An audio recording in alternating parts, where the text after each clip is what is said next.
Chào anh em đã đến với kênh Zippo Cao Lãnh ha. Thì cũng có nhiều anh em hỏi em là có sửa Zippo hay không, thì em cũng trả lời luôn là hôm nay em có sửa ha. Khách gửi thay lề trên thì gãy đây, thay lề trên ha, gãy lề đây, gãy lề trên. Zippo khách đang xài bị gãy ha. Của một khách gửi sửa thay lề ha. Hôm nay em thay lề trên cho anh em tham khảo ha. Anh em nào có cần sửa Zippo thì cứ liên hệ trực tiếp với em ha.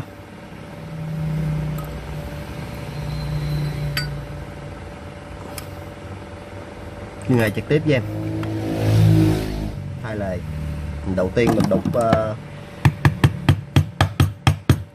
cái lề ra như vậy.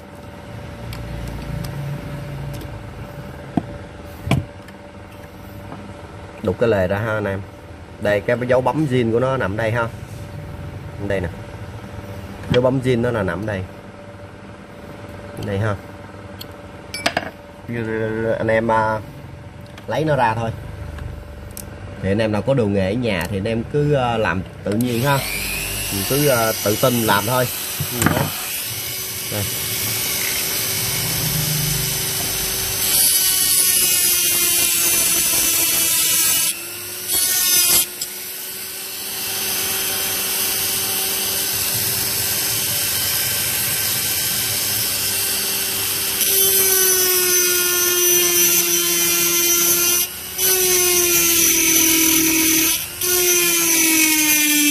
Mình phải khoan ngay cái dấu bấm điện nha anh em.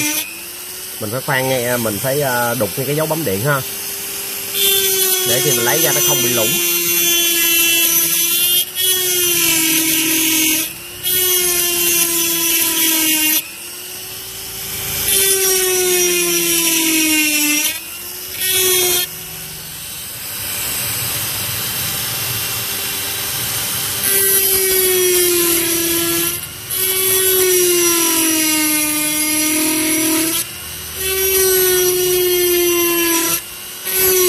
Thay lề trên thì nó cũng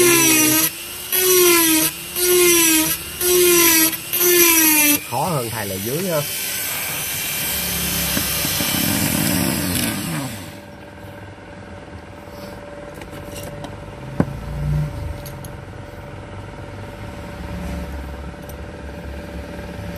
Anh em nào có máy thì anh em ở nhà anh em mình tự làm cũng được. Gãy lề thì nó hơi khó.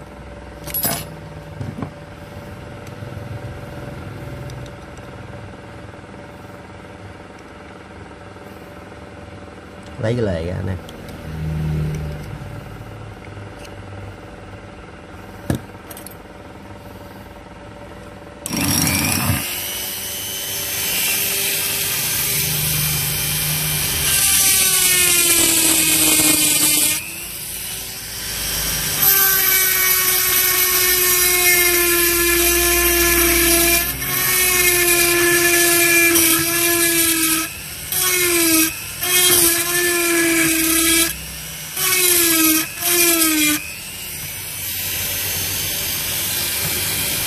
Do vừa làm vừa quay nó hơi khó ha. Cái clip này lúc trước em cũng có đăng một lần thay lề rồi, nhưng mà hôm trước em xóa đi rồi. Hôm nay em quay lại ha. Anh em nào có hư lề, thay lưỡi gà, thay bánh xe gì thì cứ gửi về trực tiếp địa chỉ của em ha. Về linh kiện thì anh em chuyển khoản em sẽ làm ha.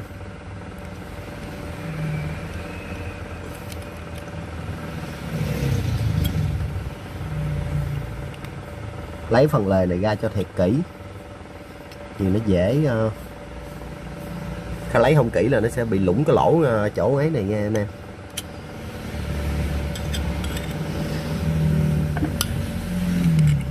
Anh em lấy không kỹ là nó rút cái lề ra là nó lủng luôn á. Đây nó ra rồi nè.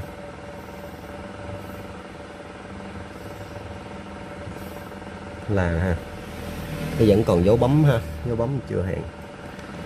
cái lề cũ ở đây, vứt đi. Rồi tiếp tục mình sẽ bào ha, mình bào cho nó liền lạc ha.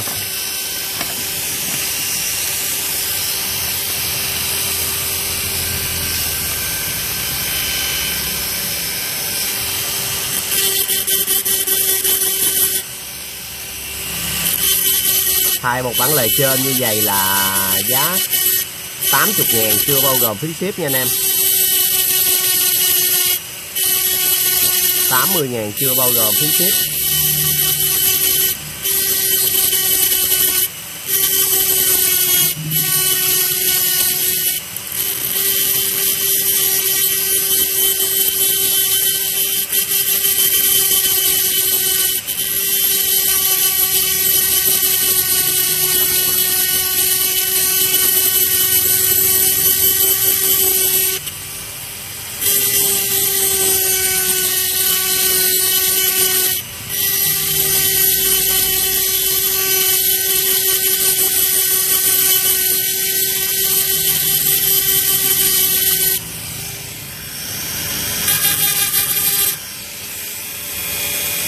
Rồi ha, mình bào như thế này nha. Cái quan trọng là mình phải có lề. Mình chuẩn bị một cái lề trên nha. Cái lề trên gá vô. Đây.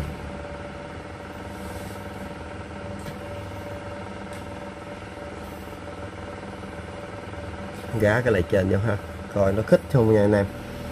Đây ha, khá khít. Cái này mình hàn vô á, thì nó sẽ ôm vô thôi. Cái này mình hàn bằng chì nha anh em, hàn chì ha. Em hàn tại chỗ cho anh em xem luôn.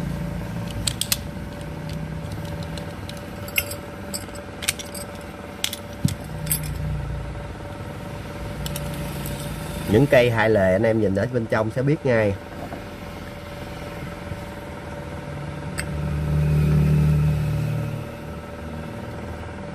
Hai cái bản lề nó khác màu với nhau.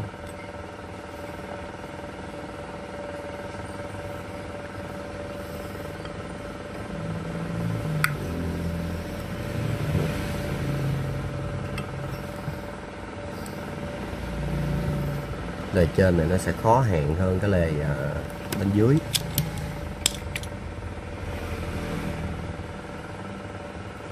Đây khi đút sát vô anh em chỉ cầm kìm bấm lại thôi. Sử dụng một máy khò,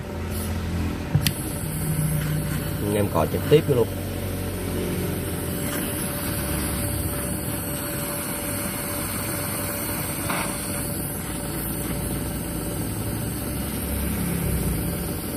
Khò này là khò gom nha anh em, nên là khi anh em xài á, cái khò ga mình nó sẽ không có mau nóng bằng cái khò này.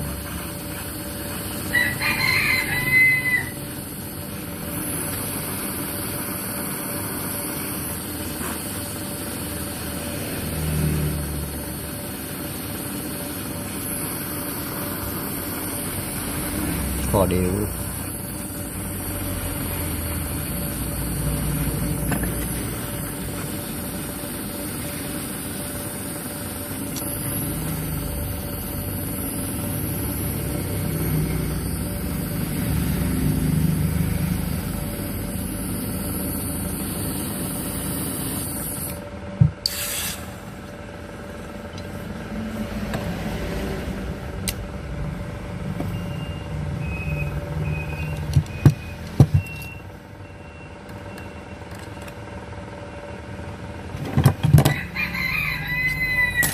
Xong rồi đây.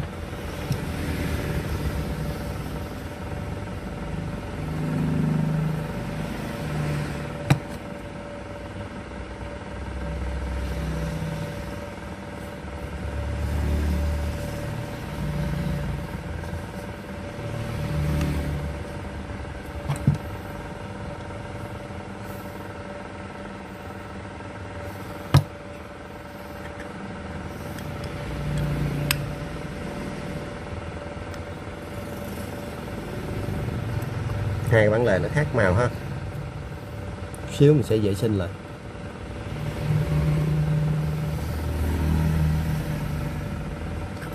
Việc đóng lại thôi.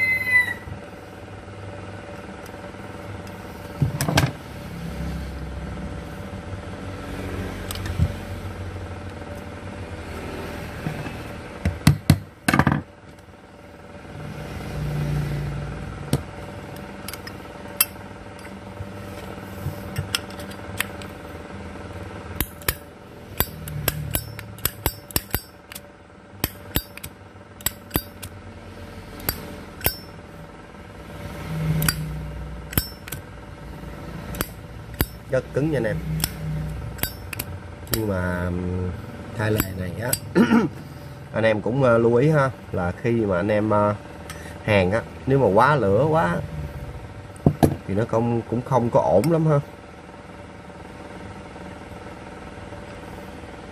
nên là đủ lửa. Vệ sinh lại, vệ sinh sơ lại cái.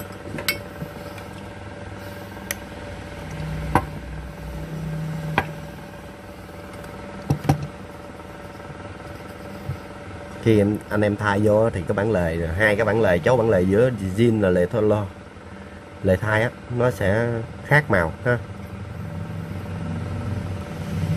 Cái bản lề bên trong nó cũng không có dấu bấm, không có dấu bấm điện như là cái lề zin ha.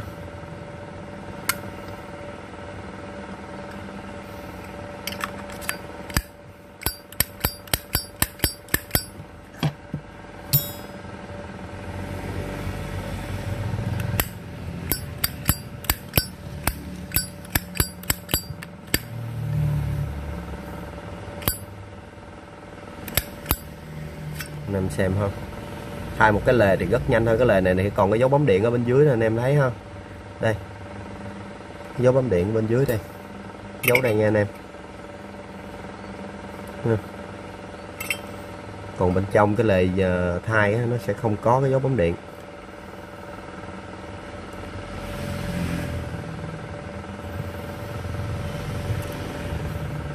Nhiều cây á zin nhưng mà nó sẽ bấm, anh em nhìn kỹ mới thấy, còn nhìn sơ ngang cũng như thế này cũng không thấy được đâu, tại vì nó bấm là nó bấm bên ngoài mà.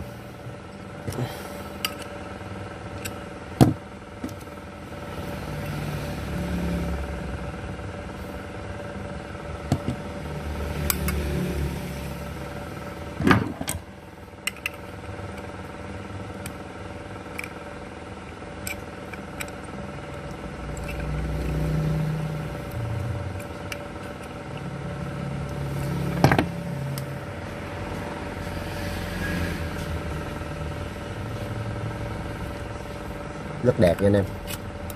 Đây là xài vô tư ha.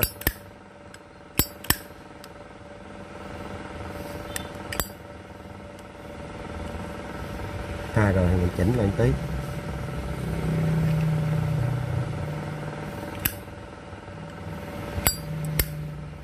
Một cây Zippo khi mà anh em xài vô tình bị hư như thế này á, thì giá trị của nó cũng xuống rồi.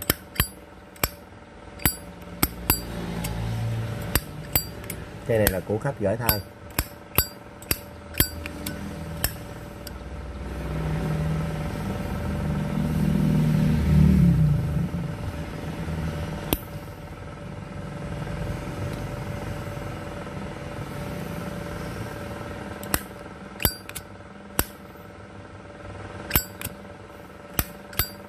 Nó vẫn kín nha anh em.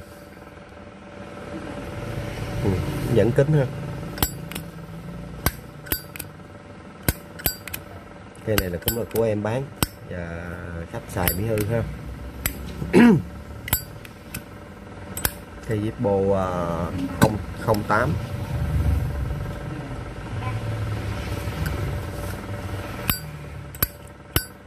Thay rồi, thay lề rồi, âm vẫn còn hay nha anh em.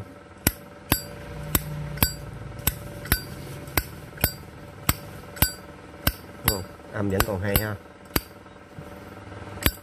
rất cứng. Tốt nhất là mình đừng động nó nữa, để cho đến ngày mai nó khô chì nó chết thì lúc đó nó sẽ cứng hơn. Rồi anh em nào có cần thay lề hay là thay linh kiện gì cứ liên hệ trực tiếp với em ha.